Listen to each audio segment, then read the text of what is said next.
What is up, guys? Avon coming at you from Queens, New York. It's Queen Mutant Metal Maniacs. I'm Avon Doom. I'm Billy Bombs. And today we are going to talk about a band that everybody fucking knows. If you know about hardcore, you know about this band. Almost you don't even need an introduction, essentially. Except if we got to tell you the name of the band. Yeah. It's Agnostic Front. Yeah, of course. Another hardcore retrospective. Yeah, bro. I fucking love AF. Yeah, I think everybody does. Most people do. So what is there to say that hasn't already been said by they're like the iconic hardcore band. They are. They have a big influence on our lives growing up as well because we are from New York. Well, let's just start. They formed in the early 80s. Roger Moret, which was their third singer. From what I know, there's two other guys. Yeah, he played bass in another band called the Psychos. But the band was formed by Vinny Stigma, who used to be in a band called the Eliminators. But they had plenty of many different players from different bands. Rabies was one of their first drummers, so I think he recorded United Blood, their first 7-inch. Yeah, that was the first one. That was when they were like super, like that was when they were hardcore, like real, like hardcore punk style. No, they were the first. They're one of the first hardcore bands of New York. They're also one of the best. But like those A7 days that the new documentaries are coming out talking about, which are cool. Yeah. But then they recorded their first record, Victim in Pain. We heard Roger Moret the other day on a podcast talk about how great that record was, and it is one of the best, and it's one of our favorites. Yeah. And a lot of members of Agnostic Front were in Against the Grain, Murphy's Law, of course Madball, and his brother. Of course, and Vinny. But we have a lot of great stories about them. But we're gonna first talk about the records they have. My favorite record is this one, who is framed in my apartment at all times. Cause for Alarm. Great album. Still one of the best albums ever. Dude, I mean, there's nothing to say about this. Like, what am I gonna say? It's got The Eliminator. That is my single most favorite fucking hardcore song. Period. Well, no. It doesn't fucking matter. Public Assistance is really good. Yeah. Of course. I mean, the artwork is always crazy.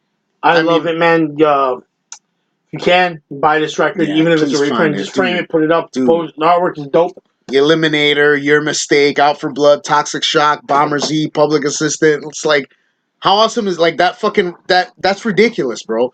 It's such a and the thing is like, again, like it when you look at Victim in Pain was like really hardcore punk. Like really like fucking and Cause for Alarm is the first crossover record. Yeah. This is like a record this is straight thrash. This is straight fucking If you ever thrash. watched one of the videos off of it, it's I think Danny Leichler from what band is he again? Danny Leichler. Yeah. Nuclear Assault and one other guy, and they all have like longer hair, and Vinny got a little poof hair. Yeah. From it growing out, so it's fucking hilarious. Yeah, this was one of those records, man. It's like we talked about before with the Cro-Mags.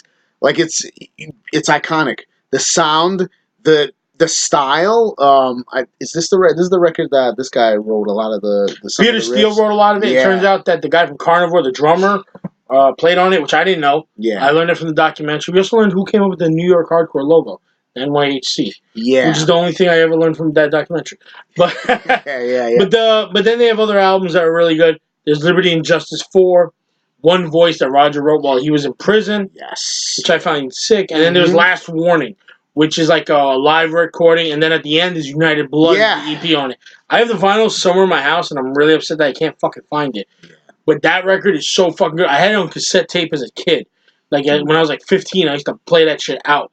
And then the EP is dope at the end, but like that live album and Public Assistance, and then the last song breaks into fucking The Eliminator to end the show, and that was their last show at CB's in 1993. Jeez, man. Yeah. I mean, and then they broke up for a while, but then in 1997, or 96, they started playing shows. 97, I think, that's when we got into hardcore. They came, 97, 98. What was the year for Cause for Someone's Gotta Give came out in 1998. Yeah. And that's how I got introduced to him. One of the corniest music videos I ever saw in my life, but I love it to death because it's in black and white. From the East Coast to the West Coast, gotta go. Yeah, it's so fucking good, man. It's so good. It's so fucking good. Like and really, Bloodsucker's a really good song off there. Oh my god, dude. What's all the tracks off it? Because I'm having a brain fart. I can't find it on vinyl, but I have it on my fucking iTunes. Really? Yeah, I don't have it on vinyl because a lot of that stuff like Epitaph Records put out, so I can never find it. Oh, it's hard to find. You gotta go. Something's Gotta Give, Before My Eyes, Voices, Here Today, Gone Bloodsuckers, Tomorrow's good. Today, Tomorrow, Forever. And your favorite song, Paul Lee, The Beer Drinking Dog. Yes, it's so good. Oh my god, but why then is they everything came out, so good? Yeah, but then the album afterwards was really good too. Was Ride Ride Upstart, which I don't hear very punk rock.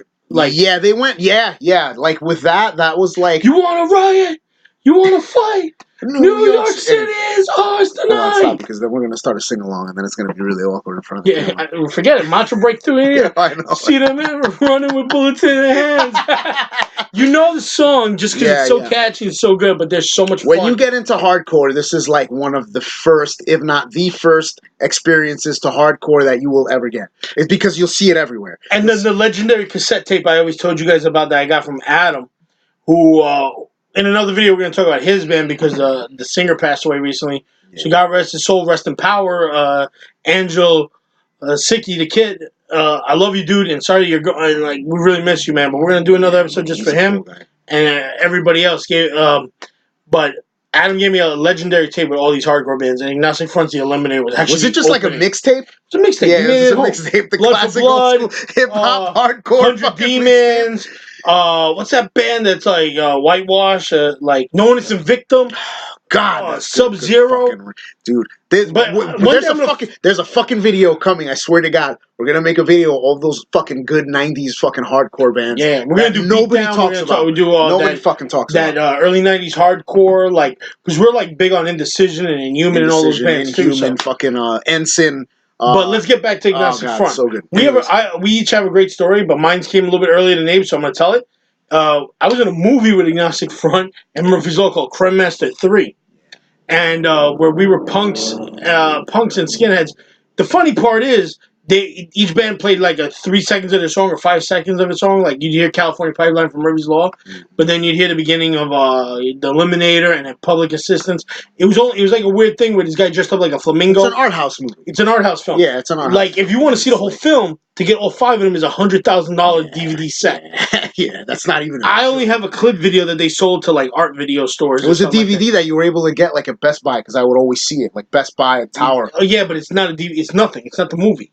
Yeah, it's just like random just clips. It's like something. I remember because Agnostic Front, Murphy's Law are in there, and it was fun because we were 2 days of shooting a video.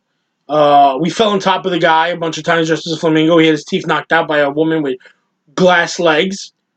Matthew Barney's Creme Master. Matthew Barney's a great artist, director, and everything. Yeah, it's something called the Cremaster Cycle. Cremaster Cycle. Yeah. It's 5 parts but they're not taped in right. Do you know what that means?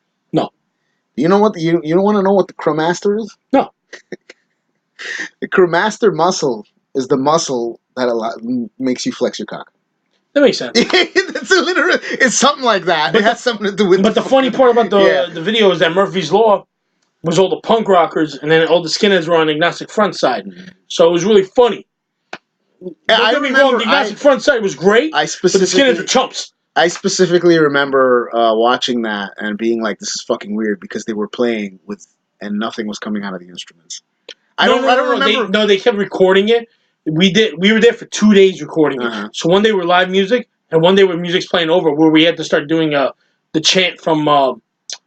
It's something to do with the Freemasons, and we had to chant the stuff in between. And each day was each like section was different times. Because that's what I remember. I just remember Agnostic Front playing on a stage, seeing your fucking ass with your floppy little fucking mohawk when you were like 17 or whatever. And then these guys are playing instruments and nothing's coming out. And I'm like, what the fuck am I watching? What the fuck am I watching? You're watching art, man. Yeah. No, but again, like that was a lot of fun because you got to hang out with like basically what a lot of people consider the original Agnostic Front. It was Rob Kabula, Jimmy Coletti. That's how he says his last name. I apologize. Man, I suck. They call him Jimmy the Kid, I think. Yeah. Awesome dude. Vinny Stigma. And Roger Moret, which I never really talked to in my whole life. But we have a lot of stories with Vinny because Vinny's actually like one of those guys that was the man of the people. Yeah. Like if he ran for mayor of New York, he would have won. If he went to shows, he was always fucking around. Right? He would always bother us about the Mets. He was always, yeah. No, seriously. Why they gotta stink? Yeah, I mean, like I said, like this, you get a lot Abe's of story is really good. Yeah, I've mentioned this before. The best memory of any show, whether it be a metal show or a hardcore show or a punk rock show or a oi show or wherever the fuck metalcore show that I've ever fucking been to, was Agnostic Front at CBGB's for the live filming of the 2004 Live at CBGB's DVD. Was it 2004? Yeah, it was. I do believe it was 2004. Yeah, like I never bought the DVD. I still gotta find it. Like I have to buy it. Because gotta go get it. Yeah. Because what happened is like quick story, just not to fucking go on for too long. But a friend of ours knew about it, and it was like the guy who made the legendary tape. Yeah. So he found out about it. Yeah, and then it was $5. The show was fucking $5. It was only Agnostic Front, $5, just so that they can have a fucking crowd there to film the DVD. So we found out about it was on a Sunday, like classic old school hardcore type shit. And then we went in, and the thing is that this guy used to know like a lot of those guys, so we ended up going in the back before the show started. Right before the show started, we ended up going in the back, and it was me, this guy we used to know, the older guy Adam, my friend, a friend of mine, and I think it was us three. That's it. And we were in the back in the green room, I guess you would fucking call it. The room you'd go before if you couldn't make it to the bathroom. Yeah, whatever the fuck that. It was just this tiny fucking room right in the back. If you ever played CBGBs. And it was me, us three, and we're just hanging out. Vinny Stigma was there. It was just a ton of DMS guys. It was 2004. I was like 18 or 19 or some shit. And we were basically, like, Vinny put us three in charge of the booze. so we were fucking, it was us three, it was two fucking idiots and then one older guy, and we were just sitting there fucking in charge of the beers, handing all the guys the fucking beers, and we're like, this is fucking awesome. Fucking Stigma looked like he was fucking wrecked. I was done. I mean, I'm probably in like a ton of photos from zines from Japan and all over the world because I kept photobombing every photo that kept getting taken. At least from what I remember as far as being a drunken fucking asshole was. And it was just a fucking great time. We were smashed before the band came on. I met like a bunch of dudes from like Japan and like South America or some shit that had come here just for the show, just for the filming. I'm probably like on some weird Japanese magazine somewhere with my head in between like Vinny Stigma and some other dude. And I'm fucking decked out. I've got like my flight jacket and I've got fucking boots and fucking fatigues. Like I was fucking mad wannabe. And and fucking talking about the show part. And yeah. So not to get So right, that's before the show. We're already trashed. They fucking come on. I'm fucking wrecked. I'm done. I'm fucking done. Like I don't even know what. I can't remember. If you watch the DVD, I'm on there. And I'm singing along to songs that I don't know all the fucking words to because I'm fucking sloshed. The part that I remember the most is two songs. The Eliminator, again, I fucking love it, and Crucified. Like I think at the end of the show, and they did the songs like multiple times too to re-record it. Of course, it's for the DVD. So. No. It's fucked up. They're the band who played the most at CBGB's, and they got the least amount of credit of hardcore. Everybody talks about the 70s nostalgia, but that place. They paid their rent with hardcore every week because every Sunday was a matinee packed. Oh yeah. That's.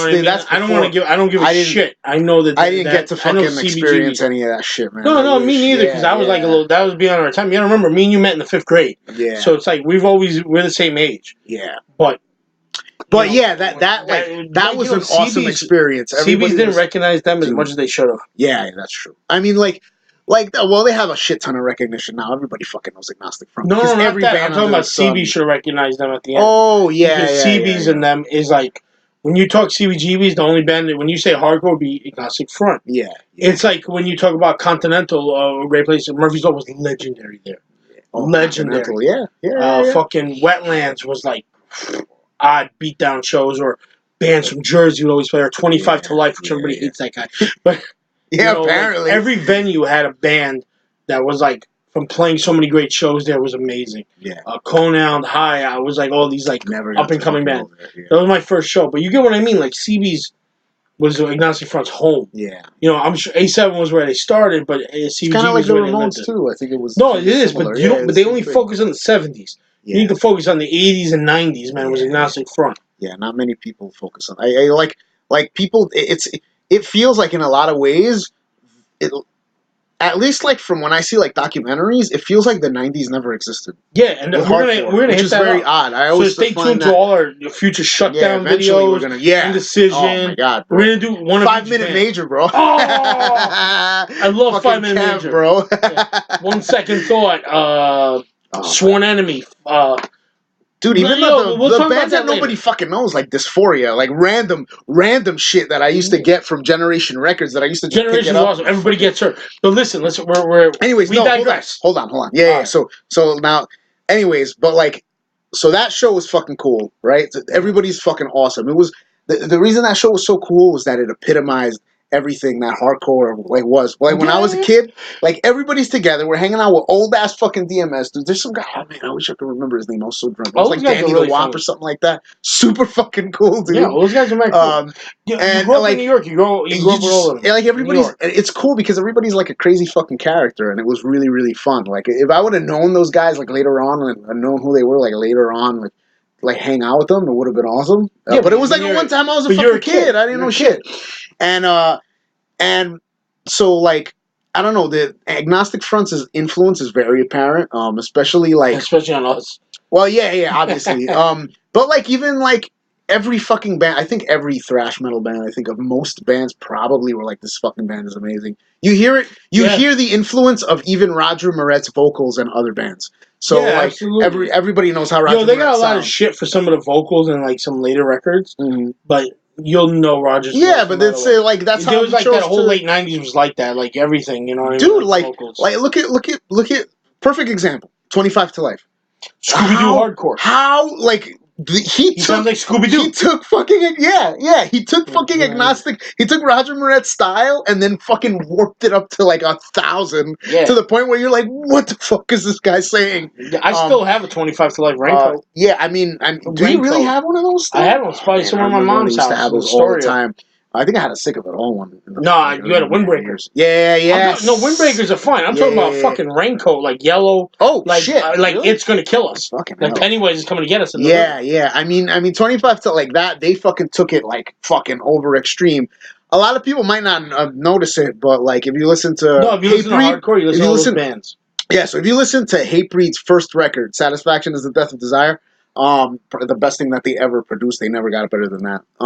Okay. But and the not even the EP Under the Knife, even the EP, his vocal style had he would throw in Roger Moretisms in the songs randomly. Oh yeah. Like it was really weird, and even like in Perseverance, it was the same way. Like you hear the influence that Agnostic Front has had, and it's like one of those like one of those crossover bands. That everybody loves. That everybody fucking loves. They are. Yeah. Well, we also have another history with them where they have Vinny has a tattoo shop with back in the day with Jimmy G. Yeah. New York Hardcore Tattoos. Still there. It's still there. Vinny started playing guitar in the Zombie Vandals, which is the band that I started with my friend years ago. Yeah. But I just didn't get along with everybody except my best friend Shai. So I just started. I just let them do Good as Dead. But Vinny joined them and just played guitar. I went to Long Island with them in a fucking little ass car with them. We'd like roll out there. And the funny part is, they played shows and people were like, "Yo, this dude's like legendary. He's playing with all these like young dudes. He's just like playing music. You want to play in punk bands and all this stuff. You know, you want to get out there."